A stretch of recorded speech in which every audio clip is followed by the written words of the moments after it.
लेकिन ये western UP, Haryana और पंजाब के जिस एरिया को जोड़ने की बात मूसेवाला के गाने में है ना, ये इस एरिया को खालिस्तान का दर्जा दिलाना चाहते हैं। ये पूरा गेम प्लान है।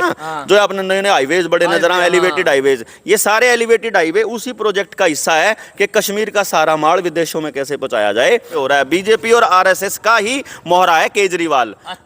एक बार कुआ दो ना अरविंद केजरीवाल पे खालिस्तान मुर्दाबाद, कुआ के दिखा दो, कैमरा होगा बकायदा। सरेआम इल्जाम लाने लग रहे हो आम आदमी पार्टी पे। ऑब्वियसली लान लग रहा हूँ। आप उसको उसकी बेइज्जती होनी थी अगर वो ये वाले गाने होते तो। हालांकि उसने एसवाईएल का कतई जिक्र नहीं करा। तो जो 60 साल सिद्धू मूसेवाला का जो मर्डर है वो भी आम आदमी पार्टी के साथ मिलके जो स्वैग मीडिया देखने वाले सारे दर्शकों ने आज गिल कुराड़ी की ओर राम राम। तो अग्निपथ मुद्दा के साथ साथ एक और मुद्दा चल रहा है, उसका नाम है एसवाईएल। तो उससे मुद्दा पर बात करेंगे। हरियाणा का कभी बना है, कुएं झंडा ठहरे हैं और कुएं विरोध लग रहे हैं। डॉक्टर साहब राम राम। राम राम भाई जी, राम राम भाई जी। बताओ एसवाईएल के कुछ मोटर वो है मुद्दा है, आपकी क्या विचारधारा है? जिस टाइम किसान आंदोलन चालू होया ना, और जब इन्होंने खालिस्तान का मुद्दा उठाया, तो हमने न्यू वर्ल्ड ऑर्डर का एक खेल समझने की कोशिश करी कि इस देश के अंदर अराजकता कैसे आ सकती है। तो हमने देखा कि जो पंजाब और हरियाणा की जो एकता है ना, जब तक ये टिकी हुई है, पंजाब हरियाणा और वेस्टर्न यूपी, ये जब तक एक हैं, ये कुछ नहीं कर सकते। मतलब कोई भी सरकार की कोई औकात नहीं है कि वो इस देश को तोड़ सके। कारण क्या है, दिल्ली के चारों तरफ है ये लोग और सबसे लड़ाकी कौम है इनमें, और ये लोग किसी भी कीमत पर देश को टूटने नहीं देते। तो अब अगर देश को बर्बाद करना है तो इसका एक ही रास्ता है कि ये लोग इस एरिया को तोड़ें किसी भी तरह से। अब किसान आंदोलन में जो मोहब्बत इनकी मतलब सिर चढ़ी थी ना, जो खूबसूरती से मतलब एक दूसरे के यहाँ रिश्ते भी होने लगे, ब्याह शादियों में भी जाने लगे, उसको तोड़ने के लिए इनको बांधने चाहिए थे। सिद्धू मूसेवाला का जो मर्डर है वो भी आम आदमी पार्टी के साथ मिलके जो न्यू वर्ल्ड ऑर्डर वाले लोगों ने ही करवाया था, और पूरा गेम प्लान था ये। उसके गाने जो हैं वो ऑलरेडी रोके हुए हैं, और गाने भी हैं उसके। जो उसको बिल्कुल वो मालूम था, वो उसके मरे बगैर हिट नहीं होते। उसको उसकी बेइज्जती होनी थी अगर वो ये वाले गाने होते तो। हालांकि उसने एसवाईएल का कतई जिक्र नहीं करा। तो जो 60 साल पाछा मरदा फिर भी वे गाने आंदे ना ना ना ना, उसको देखो, आप देखो ना, प्लानिंग देखो आप।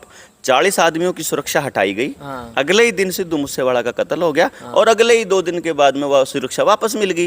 इसका मतलब सुनो डॉक्टर साहब, कल्ला की थोड़े हटाई तो और भी बंदे हटाई थी। अगर कल्ले की हटा देंगे तो साफ पता होता ना। ये ऐसे थोड़ी होता है जो करीब मान लो देवेंद्र बलारा सरकार के लिए सिरदर्दी बन गया फॉर एग्जाम्पल, तो अब देवेंद्र को अगर इन लोगों ने रास्ते से हटाना है तो वो ऐसे गोली थोड़ी मरवाएंगे। वो तो ऐसे करवाएंगे, अपने आदमी भेजेंगे जगह जगह। भाई देवेंद्र भी यहाँ से चल लिया बास्त है, ये बाड़ा मान लो आगे अपनी मोटरसाइकिल के को दूसरा मोटरसाइकिल वाला बढ़ा दे, और उसके बाद हमारी लड़ाई हो जावे, और उसके बाद वो अपने बंदे बुला ले, तो उन्हें तो एक के सर में सरिया मारना है। कहने का मतलब अब वो ऐसी जगह पे वारदात करेंगे जहां सीसीटीवी कैमरा होगा बकायदा। आप सरेआम इल्जाम लाने लग रहे हो आम आदमी पार्टी पे। ऑब्वियसली लाने लग रहा हूँ। आप मतलब क्या कह रहे हो, अगर इसके अंदर तक जाके अगर खोजबीन करोगे तो आपको इसके तार वहीं जुड़े मिलेंगे। एक बार कुआ दो ना अरविंद केजरीवाल पे खालिस्तान मुर्दाबाद, कुआ के दिखा दो। ठीक है बात। मतलब रुक के मार के कहने लग रहा मैं, कुमार विश्वास रुक के मार मार के कहने लग रहा है अरविंद केजरीवाल एक बार कह दो खालिस्तान मुर्दाबाद। लेकिन ये वेस्टर्न यूपी, हरियाणा और पंजाब के जिस एरिया को जोड़ने की बात मूसेवाला के गाने में है ना, ये इस एरिया को खालिस्तान का दर्जा दिलाना चाहते हैं। ये पूरा गेम प्लान है। और ये बीजेपी करवा रही है, बीजेपी के इशारे पे हो रहा है। बीजेपी और आरएसएस का ही मोहरा है केजरीवाल। केजरीवाल को इसीलिए लाया गया है कि मान लो कल को कोई दूसरी पार्टी, जो क्षेत्रीय पार्टी नहीं आनी चाहिए, कोई ना कोई नेशनल पार्टी होनी चाहिए, और कांग्रेस खत्म होनी चाहिए। क्योंकि जो कांग्रेस के टाइम पे जो काम हुए थे, मान लो, और मैं न्यू नहीं कह रहा हूँ कांग्रेस इसमें भली है, मैं कदे नहीं सोचते हो कि मैं कांग्रेस का हूँ। पीएचएफआई ने ले नाली सोनिया गांधी है, और इस देश में कांग्रेस की सरकार में भी जितना कांड होने लग रहा है ना, आप देख लो राजस्थान में भी ये होने लग रहा है, जो कुछ उद्धव ठाकरे उड़े करने लग रहा है महाराष्ट्र में। सारी पॉलिटिकल पार्टी और सारे विरोधी दल सारे मिले हुए हैं इस गेम के अंदर। न्यू वर्ल्ड ऑर्डर जिसको कहते हैं, प्रधानमंत्री 4 बार बोल चुका है, एक बार लाल किले से भी बोला और एक बार संसद में भी बोला, और वर्ल्ड इकोनॉमिक फोरम की समिट में तो कितनी बार बोल चुका है। और आने वाले टाइम में इस देश को नेतृत्व मिलने वाला है वर्ल्ड के लेवल पे। कैसे? ये लोग आर्मी लेस दुनिया बनाना चाहते हैं। ये लोग पुलिस का काम सीसीटीवी कैमरे और इन किराए के टटुओं को देना चाहते हैं। तो पुलिस भी महकमा भी खत्म होगा, और आने वाले टाइम में आपने देखा ना, चलान तो कटने शुरू हो गए कैमरा के साथ में। ये जो प्लेट है इनका भी काम शुरू हो लिया। तो ऐसे ही आर्मी लेस पूरा वर्ल्ड बनाना चाहते हैं, जिसको ये वन वर्ल्ड गवर्नमेंट का नाम देंगे। सारे धर्म जो हैं वो खत्म करके एक ही पूरी दुनिया का धर्म ले आने की प्लान कर रहे हैं। खाना आपका इनके काबू में होगा, पानी इनका काबू में होगा। तो इस देश इस हिस्से को तोड़ने के लिए केवल SYL का मुद्दा है। SYL आपको पानी दिलाने के लिए नहीं था। जिस प्रकार से आपको ध्यान हो, जिस दौर में अगर आप रामायण, महाभारत और बाबरी मस्जिद और आज की सरकार का राम मंदिर मुद्दा, अगर आप इनको जोड़ लो तो आपको क्या समझ में आएगा। 85 में रामायण शुरू हुई, 87 में खत्म हुई, 87 में महाभारत शुरू होगी, 89 में खत्म हुई, श्री कृष्णा खत्म होया, उसके बाद वो रथ लेकर लाल कृष्ण आडवाणी चाल पड़ा 90 में, और 92 में मस्जिद ध्वस्त हुई, और उसके बाद तक लेकर आज तक राम मंदिर का मुद्दा चल रहा है। ऐसे ही देश तोड़ने के लिए राम मंदिर का मुद्दा था, और रामानंद सागर को भी फंडिंग बीजेपी और RSS की तरफ से गई हुई थी उस टाइम पे, बीजेपी नहीं, ठीक है। और आड़े भी जो SYL वाला मुद्दा है, यो भी सारा का सारा पॉलिटिकल पार्टियों का गेम है। इनने ना पानी तक कोई मतलब है, इनने ना सिंचाई तक कोई मतलब है, ना किसान तक मतलब है। इन एजेंडा है कि लोग मरने चाहिए, लोग बटने चाहिए, लोग इकट्ठे नहीं होने चाहिए। लोग इकट्ठे हो गए तो इनकी सरकार आना खतरा है। खतरा एक बार दिल पादर कहीं और बता, जो हरियाणा का कभी बना कि नहीं। देखो भाई, हक की बात तो पॉलिसी के ऊपर डिपेंड करती है कि आपने क्या सोच करके पॉलिसी बनाई है। अच्छा। पानी जो है वो कुदरत ने दिया है, उसके ऊपर किसी स्टेट का हक है या तो मतलब किसी स्टेट का धक्का है या तो कोई सवाल ही नहीं पैदा होता ना। पानी जित भी जा सके है और जितने भी इलाके ने सिंचाई कर सके है, उस सारे इलाके पे उसका हक होया करे। इसमें हरियाणा और पंजाब तो बंट गए, नहीं तो एक के तो होया करते यार। हरियाणा और पंजाब को न्यारे थोड़े ना करते। तो नदी जहां तक जा सके है, पानी जहां तक जा सके, जितने लोगों का पेट भर सके, जितनी जमीन की सिंचाई कर सके, उस सारे का हक होया करे मेरे भाई। लेकिन इसका मतलब यो नहीं होया करता इसके ऊपर खून खराब मेरा आपस को भाईचारा खराब करे। ठीक है बात। कली बात की पोल लग रही, खुलने के 370 धारा की ओर खोल दो फिर। 370 धारा को केवल इसलिए हटाया गया था कि वहाँ अंबानी अडानी के कोल्ड स्टोरेज खोलने थे। अच्छा। और जो वहाँ की जो प्राकृतिक संसाधन है, जितने भी वहाँ के ड्राई फ्रूट्स हैं और जितने वहाँ के और जो उत्पादन है, उस उत्पादन को वहाँ से तोड़ करके और पर्यटन के अंदर अंबानी अडानी को एस्टेब्लिश किया जाए। जैसे अगर आप कश्मीर में डल झील का एग्जाम्पल ले लो, मैं अभी 3 महीने पहले डल झील गया था, तो लगभग 1200 बोट होया करती वहाँ पे, हाउस बोट होया करती। इस टाइम 600 भी नहीं रहेगी वहाँ, और वहाँ उनकी रिपेयरिंग पे भी उन्होंने बैन लगा दिया। अगर आप उसकी और डिटेल में चले जाओ तो पूरे कश्मीर में लगभग 60% रोजगार खत्म कर दिया इन लोगों ने।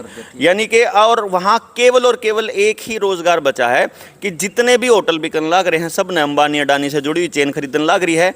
जितनी बोट बिकन लाग रही है उनने भी यहीं खरीदन लाग रहे हैं। और कश्मीर से लेकर और इधर आप देखोगे शिमला से लेकर के और हर एक मुद्रा पोर्ट तक, मतलब बम्बई वाली पोर्ट हो चाहे फिर गुजरात वाली पोर्ट हो, सब जगह एक ही रास्ता बनने लग रहा है। जो नए एग्रो रूट बनने लग रहे हैं ना, जो आपने नए हाईवेज बड़े नजर आए, एलिवेटेड हाईवेज, ये सारे एलिवेटेड हाईवे उसी प्रोजेक्ट का हिस्सा है कि कश्मीर का सारा माल विदेशों में कैसे पहुंचाया जाए।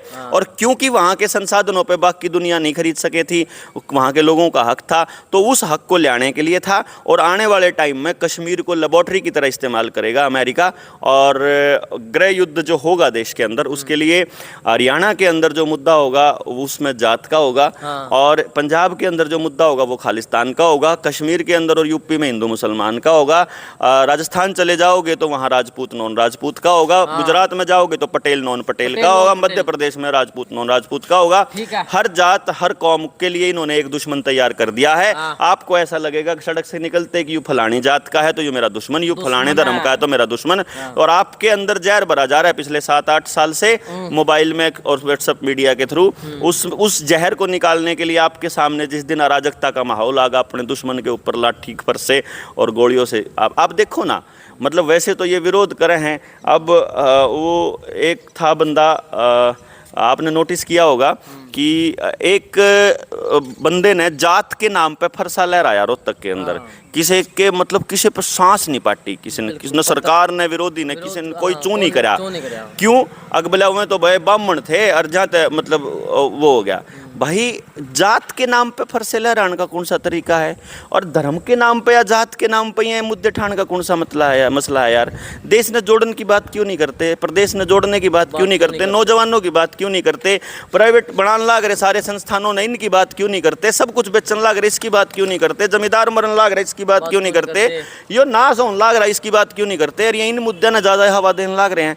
तो भाई, और बल्कि सांसद वहाँ बैठा, विधायक वहाँ बैठे, बैठे। मतलब शर्म आनी चाहिए ऐसे प्रतिनिधियों को तो, और ऐसे ऐसे लोगों को और पार्टियों को भी शर्म आनी चाहिए जो देश को इस तरह से तोड़ रहे हैं। बाकी मैं तो यही कहूँगा कि भाई अपने देश न बचाओ, अपने नौजवानों ने बचाओ, और जो अग्निपथ है इसका भी विरोध करो, और जो SYL है इसके मुद्दे का भी, इसका भी राजनीतिकरण करने की बजाय इसका सोल्यूशन कर लो, थारे पे कुछ बनता हो तो। ठीक है, बहुत बहुत धन्यवाद। धन्यवाद भाई। विचार किसे लग गए कमेंट करके बता दियो। राम राम, जय हिंद, जय जवान, जय किसान।